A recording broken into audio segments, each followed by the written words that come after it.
Kijk, welkom allemaal. Leuk dat jullie weer kijken naar een livestream en weer tijd om te focussen on what matters. Vandaag wil ik met jullie de Keycon Q3 Pro gaan unboxen. En daarvoor heb ik hem uiteraard besteld. De Keycon Q3 Pro ga ik nog wel een paar keer over struikelen, maar dat is best wel een keyboard waar ik best wel enthousiast over was. Het is namelijk een krachtig keyboard met een heel mooi design. Aan de pittig zware kant, maar hij heeft ook heel veel aanpassingsmogelijkheden. Op toetsenbord kan je zowel draadloos als bedraad aanpassen, wat het best wel aantrekkelijk maakt. Ik ga hem zo meteen even erbij pakken, om jullie een beetje mee te nemen. Ik heb, wat ik net al zei, ben ik een beetje gaan werken aan een nieuwe setup.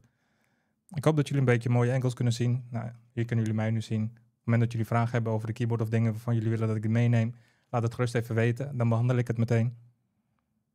Nou, dit is dus de eerste camera look die jullie kunnen zien. Dit is de tweede setup van boven. Nou, ik hoop dat het een beetje goed overview geeft. En dit is de close-up. Ik dacht dus ook wel leuk om een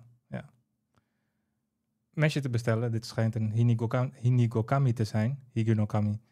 Ook goed. Ik zeg het vast fout. Iemand in de comments mag me verbeteren. Maar die gaan we gebruiken om de Keychron uit te pakken. Ik zal de doos even erbij pakken.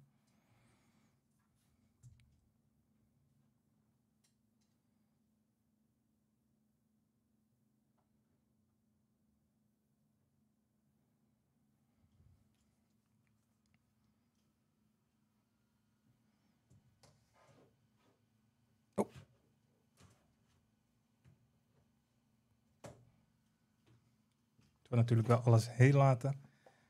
En daar is hij dan. De Keychron Q3 Pro. Ik weet niet of jullie het goed kunnen zien. Helaas is de mijne tijdens het beschadigd geraakt. Maar hopelijk merken we daar bij het product niet heel veel van.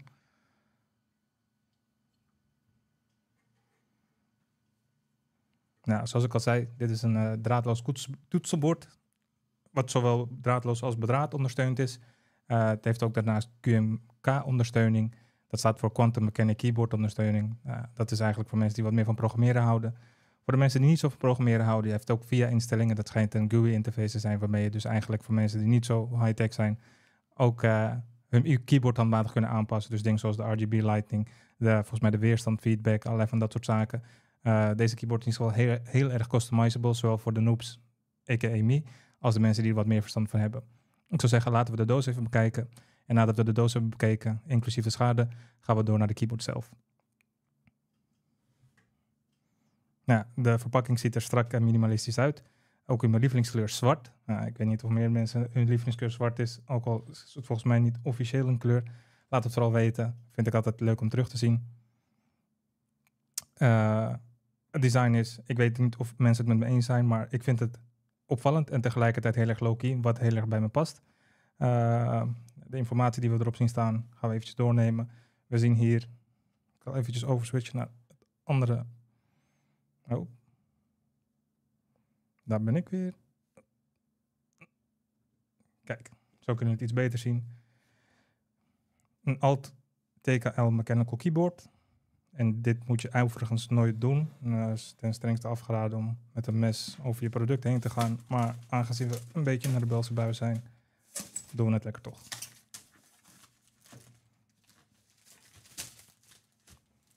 Excuses voor het geluidsoverlast.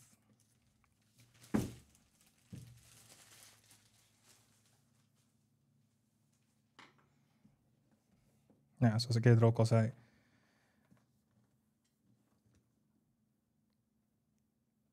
Mooie, simpele verpakking. Niet al te ingewikkeld. Hier zien jullie een paar layouts van de kleuren die er standaard beschikbaar zijn.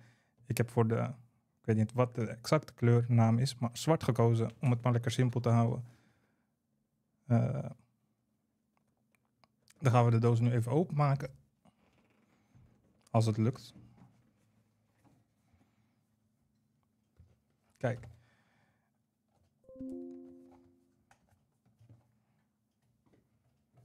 En om dan maar eventjes meteen te benoemen wat we in de doos meegeleverd krijgen. Oeps. Hebben we hier een Quick Start Guide. Kijk, mag jullie rustig even meelezen. Daar staat niet heel veel bijzonders op. Maar goed, de Quick Start Guide. If you're a Windows user, please find the appropriate keycaps in the box. Then follow the instructions below to find and replace the following keycaps. Nou. Ik ben ook een Windows user. Ik weet niet of ik dat samen met jullie op de unboxing ga doen. Dan gaan jullie me vast uitlachen, maar laten we doorgaan naar het volgende.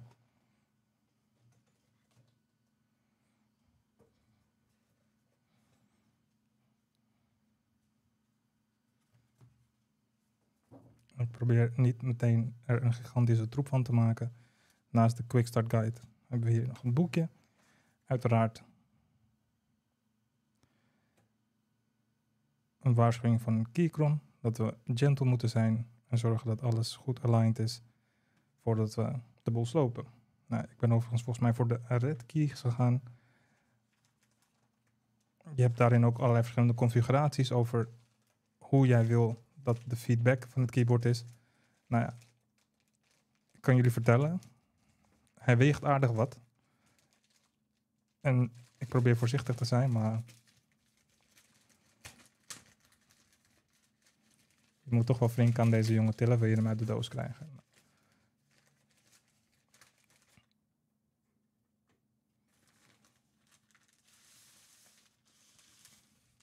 Het gewicht kunnen jullie helaas niet voelen.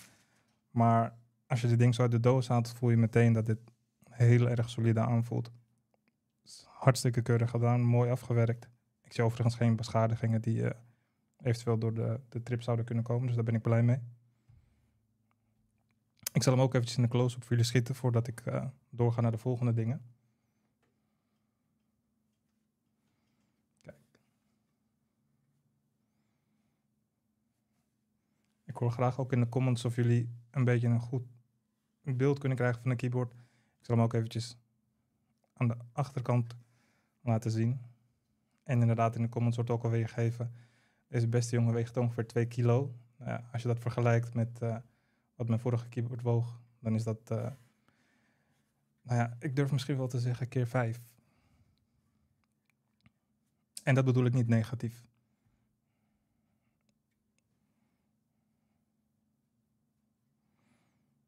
Ik kan eigenlijk de neiging niet weerstaan om stiekem al op het keyboard te toetsen, maar dat gaan we nog eventjes achterwege laten. Zo, weer over naar de andere view. En dan gaan we even verder kijken naar wat er nog meer in de doos zit.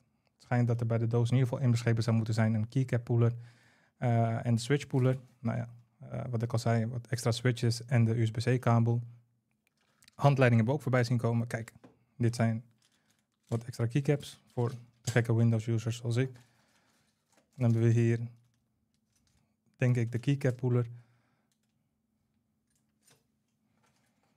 En zoals ik al zei, is deze zowel draadloos als bedraad te bedienen.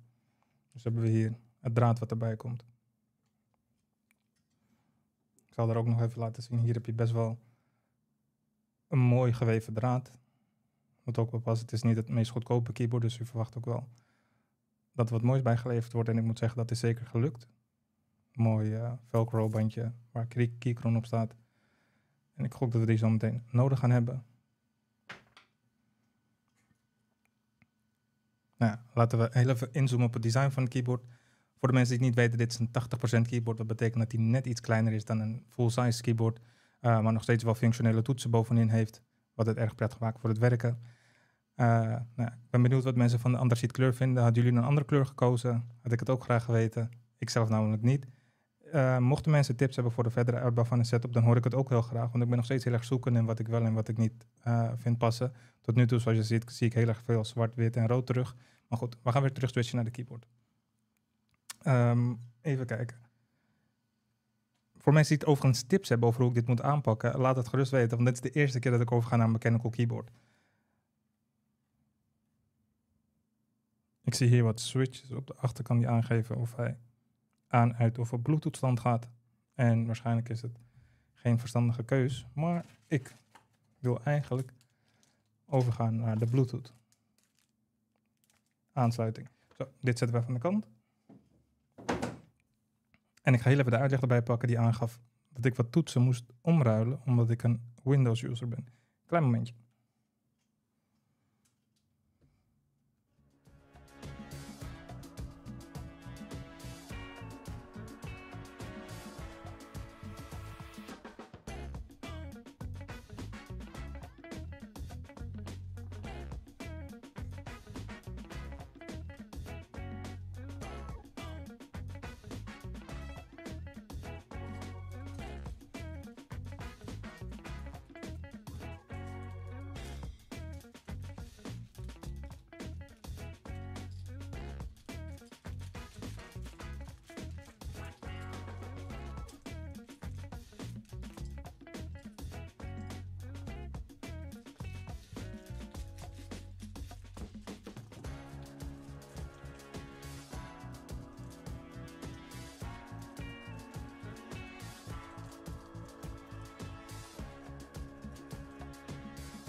Nou, dat duurde helaas iets langer dan ik had gehoopt. Maar ik heb de toetsen gevonden. Even kijken wat jullie hier, als het goed is, wel een klein beetje kunnen zien. We hebben hier een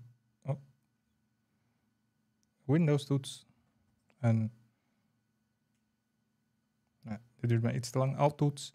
Nog een Windows toets en een Alt groep toets. En die moeten we gaan vervangen op toetsenbord. Nou hoop ik dat er iemand in de comments springt met superveel verstand van deze zaken. Ik moet zeggen, normaal gesproken ben ik iemand die dit wel uitgebreid van tevoren onderzoekt en leest. Maar ik heb echt volgens mij weken op dit keyboard moeten wachten. Nou ben ik heel erg benieuwd of ik dit stukje accessoires moet hebben. Of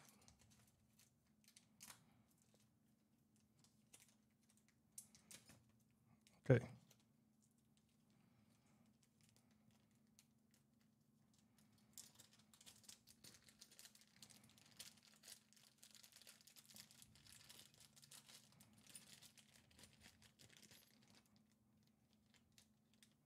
Dit wat je hier ziet. Nou.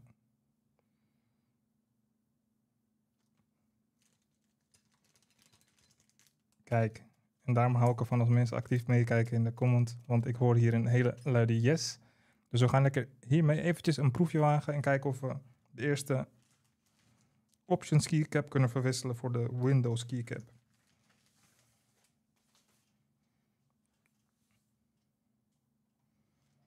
Dan denk ik dat het voor jullie leuker en beter om te zien is als ik hem even overschakel naar deze angle.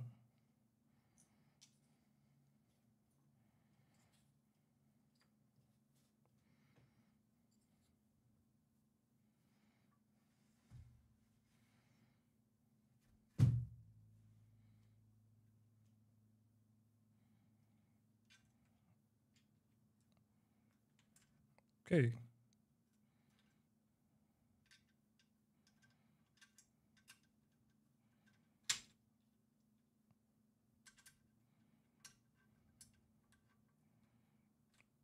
Nou, dat was eigenlijk helemaal niet zo ingewikkeld. Al zag het er misschien wel zo uit. Dat is meer omdat ik een beetje aan de voorzichtige kant ben. Dan gaan we nu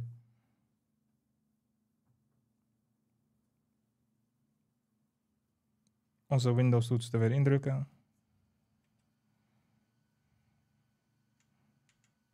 En tada, op naar de volgende.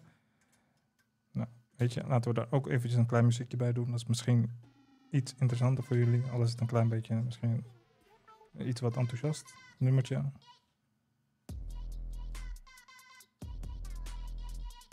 Die zit ook.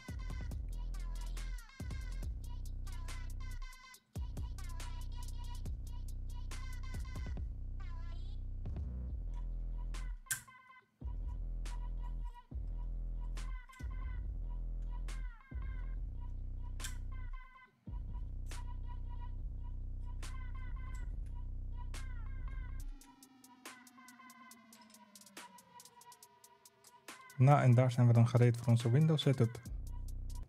Bedankt voor jullie geduld. Nou, en wat ik ook wel eventjes nieuwsgierig was en wat ik in mijn nieuwe setup heb gedaan is eventjes voor het geluid. Nou, deze camera is wel, of tenminste deze microfoon heeft iets minder ruis, die andere iets meer. Maar ik ben benieuwd of jullie een beetje een goed beeld kunnen krijgen van het geluid van de keycaps. Dus ik ga nu eventjes overswitchen op een andere mic.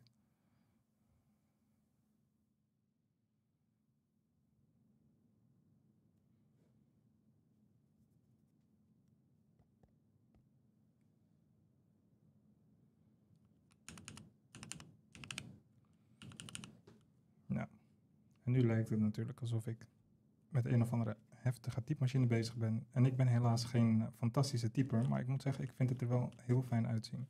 En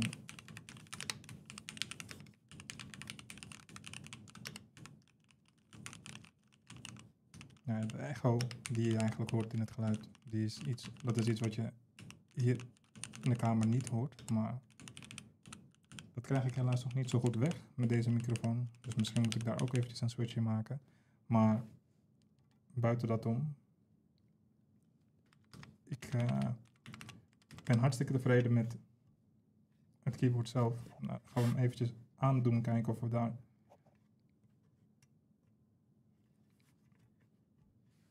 een andere ervaring bij hebben. Maar ook dit ziet er zeker niet verkeerd uit.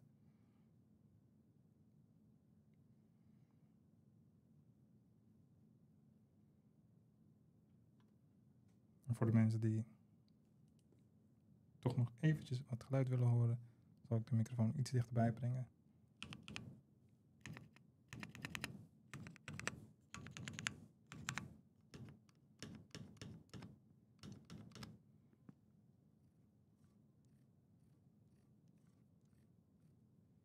Nou, we switchen weer terug naar de gewone microfoon.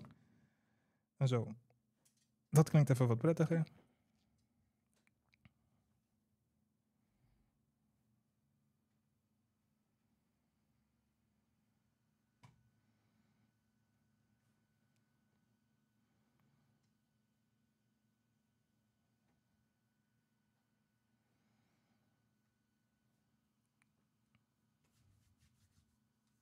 Nou ja, weet je, wat kan ik eigenlijk vertellen over een keyboard? Ja, keyboard is niet zo super interessant als dat het misschien voor andere mensen is. Maar voor mij wel iets waar ik heel blij mee ben dat ik hem aangeschaft heb.